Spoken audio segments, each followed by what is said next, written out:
যদি আপনি গুনাহ থেকে বাঁচতে চান তাহলে বিষয়গুলো লক্ষ্য করুন। সর্বপ্রথম আপনি গুনাহের পরিবেশ পরিবর্তন করুন, বা আপনার পরিবেশে যদি গুনাহের কোনো আসবাবপত্র থাকে সেটাকে আপনি প্রথমে সরিয়ে ফেলুন। দ্বিতীয়ত, আল্লাহ তাআলা আপনার প্রতিটি মুহূর্তের উপরে নজরদারি করেন, এই কথাটা খুব ভালোভাবে মনের ভিতরে চিন্তা করুন। তৃতীয়ত, আল্লাহ তাআলা কোরআন মাজিদের মধ্যে যে কথাগুলো বলেছেন এটা অবশ্যই সত্য।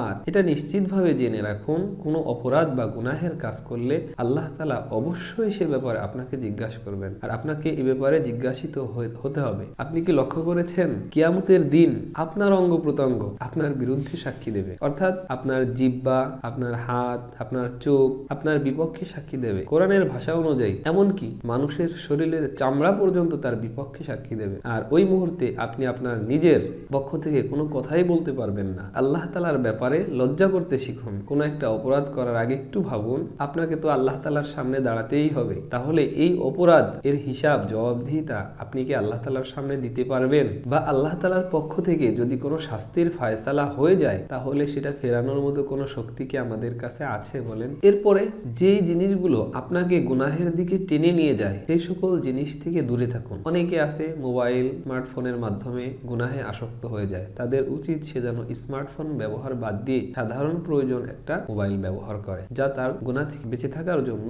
অনুকূল হবে, সহজ হবে। আরেকটি জিনিস লক্ষ্য করেন, যারা সর্বদা গুনাহ থেকে বেঁচে থাকে তারা মানসিকভাবে মনে মনে অন্যরকম একটা শান্তি অনুভব করে। একজন গুনাহগার মানুষ কখনোই এই শান্তি অনুভব করতে পারে না, বুঝতে পারে না। আর কখনোই কোনো ছোট অপরাধকে আপনি ছোট বা তুচ্ছ মনে করবেন না। কেন?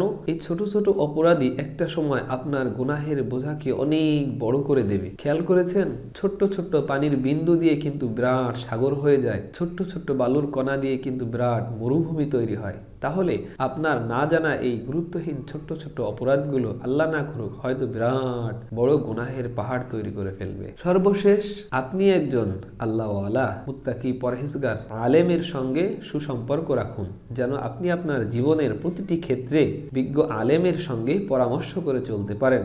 আপনি তো চান ভালো পথে চলতে, হয়তো না জানার কারণে ভুল হয়ে যেতে পারে। এজন্য বিজ্ঞ কোনো আল্লাহওয়ালা আলেমের সঙ্গে আপনি সুসম্পর্ক রাখুন, যিনি আপনার ইসলামিক প্রশ্নের সহজ উত্তর দিতে সক্ষম। আল্লাহ তাআলা আপনাকে আমাকে সহজ, সুন্দর, গুনাহ মুক্ত, পরিচ্ছন্ন জীবনের অধিকারী হওয়ার তৌফিক দান করেন।